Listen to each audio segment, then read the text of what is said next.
Ésaïe chapitre 12, verset 2. Ésaïe chapitre 12, verset 2. Voici, Dieu est ma délivrance. Je serai plein de confiance et je ne craindrai rien. Ésaïe chapitre 12, verset 2. Voici, Dieu est ma délivrance. Je serai plein de confiance et je ne craindrai rien. Bonjour bien-aimés, c'est l'heure de la prière et de la repentance.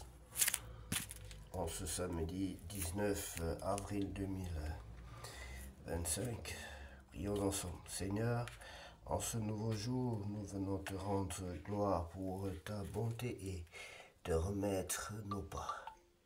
Père Céleste, merci pour le souffle de vie, pour la paix dans nos cœurs et pour la lumière de ce matin. En ce samedi, dirige-nous avec sagesse, entoure-nous de ton amour et bénis nos activités. Que nos paroles soient douces, nos pensées pures et nos gestes inspirés par toi, par ton esprit. Comme il est écrit, voici, Dieu est ma délivrance. Je serai plein de confiance et je ne craindrai rien. Ésaïe chapitre 12, verset 2. Et bien-aimé, que Dieu vous bénisse.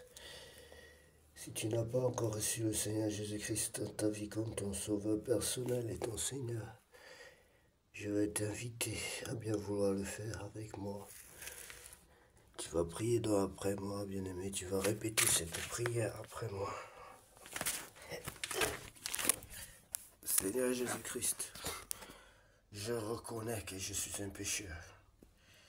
Seigneur Jésus-Christ, je reconnais que je suis un pécheur. Je te demande pardon. Je te demande pardon. Je regrette tous mes péchés. Je regrette tous mes péchés. Étends ta main sur ma vie et délivre-moi. Étends ta main sur ma vie et délivre-moi. Je t'en supplie, Seigneur. Je t'en supplie, Seigneur, au nom de Jésus-Christ de Nazareth. Je t'invite dans ma vie comme mon sauveur personnel et mon Seigneur. Je t'invite dans ma vie comme mon sauveur personnel et mon Seigneur. Baptise-moi par ton Esprit Saint. Remplis-moi par ton Esprit Saint. Baptise-moi par ton Esprit Saint et remplis-moi de ton Esprit Saint.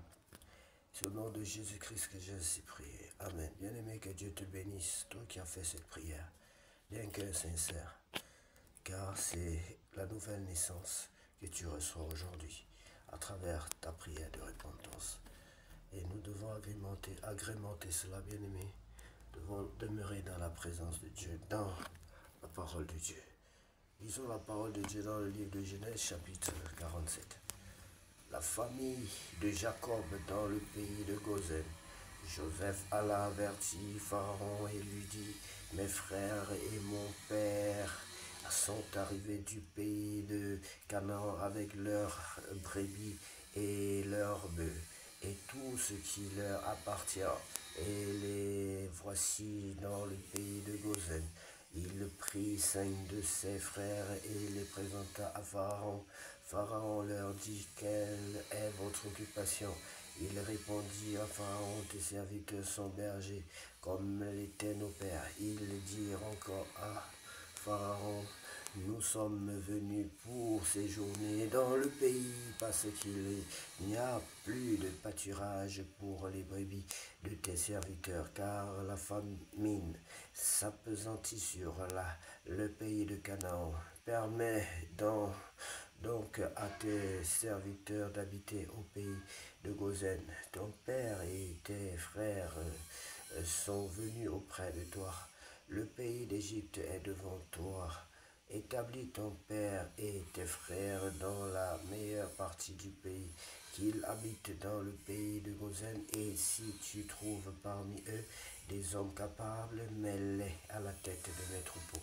Joseph fit venir Jacob, son père, et le présenta à Pharaon. Et Jacob bénit Pharaon. Pharaon dit à Jacob, quel est le nombre de jours des années de ta vie? Jacob répondit à Pharaon, les jours des années de ma vie errante sont de 130 ans. Les jours des années de ma vie ont été peu nombreux et mauvais, et ils n'ont point atteint les jours des années de la vie errante de mes pères. Jacob bénit encore Pharaon et se retira de devant Pharaon. Joseph établit son père et ses frères et leur donna une propriété dans le pays d'Égypte, dans la meilleure partie du pays, dans la contrée de Ramsès, comme Pharaon l'avait ordonné. Joseph fournit du pain à son père et à ses frères et à toute la famille de son père selon le nombre des enfants. Il n'y avait plus de pain dans tout le pays car la famine était très grande. Le pays d'Égypte et le pays de Canaan languissaient à cause de la famine. Joseph recueillit tout l'argent qui se trouvait dans le pays d'Égypte et dans le pays de Canaan contre le blé qu'on achetait, et il fit entrer cet argent dans la maison de Pharaon. Quand l'argent du pays d'Égypte et du pays de Canaan fut épuisé, tous les Égyptiens vinrent à Joseph en disant, donne-nous du pain. Pourquoi mourions-nous en ta présence, car l'argent manque? Joseph dit, donnez vos troupeaux et je vous donnerai du pain contre vos troupeaux si l'argent manque. Ils amenèrent le troupeau à Joseph et Joseph leur donna du pain contre... Merci Seigneur, ta parole me guérit. Joseph leur donna du pain contre les chevaux, contre les troupeaux de brebis et de bœufs et contre les ânes. Il leur fournit ainsi du pain cette année-là contre tous leurs troupeaux. Lorsque cette année fut écoulée, ils vinrent à Joseph l'année suivante et lui dirent, nous ne cacherons point à mon Seigneur que l'argent est épuisé et que les troupeaux de bétail ont été amenés à mon Seigneur. Il ne reste devant mon Seigneur que nos corps et nos terres. Pourquoi mourions-nous sous tes yeux, nous et nos terres? Achète-nous avec nos terres contre du pain, et nous appartiendrons à mon Seigneur, nous et nos terres. Donne-nous de quoi semer, afin que nous vivions et que nous ne mourions pas, et que nos terres ne soient pas désolées. Joseph acheta toutes les terres de l'Égypte pour Pharaon, car les Égyptiens vendirent chacun leur champ, parce que la famine les pressait, et le pays devint la propriété de Pharaon. Il fit passer le peuple dans les villes d'un bout à l'autre des frontières de l'Égypte. Seulement il n'acheta point des terres des prêtres, parce qu'il y avait une loi de Pharaon en faveur des prêtres qui vivaient du revenu que leur assurait Pharaon. C'est pourquoi ils ne vendirent point leurs terres. Joseph dit au peuple, je vous ai acheté pour aujourd'hui avec vos terres pour Pharaon. Voici pour vous de la semence et vous pourrez ensemencer le sol. À la récolte, vous donnerez un cinquième à Pharaon et vous aurez les 4 autres parties pour ensemencer les champs et pour vous nourrir avec vos enfants et ceux qui sont dans vos maisons. Ils dirent tous, nous sauve la vie. Ils dirent tous, tu nous sauves la vie, que nous trouvions grâce aux yeux de mon Seigneur et nous serons esclaves de Pharaon. Joseph fit de cela une loi qui a subsisté jusqu'à ce jour et d'après laquelle un cinquième de revenus des terres de l'Égypte appartient à Pharaon. Il n'y a que les terres des prêtres qui ne soient pas point à Pharaon. Israël habita dans le pays d'Égypte, dans le pays de Goshen. Ils eurent des possessions, ils furent féconds et multiplièrent beaucoup. Jacob vécut 17 ans dans le pays d'Égypte et les jours des années de la vie de Jacob furent de 140 ans. Lorsque Israël approcha du moment de sa mort, il appela son fils Joseph et lui dit, si j'ai trouvé grâce à tes yeux, mais je te prie ta main sous ma cuisse et use envers moi de bonté et de fidélité. Ne m'enterre pas en Égypte.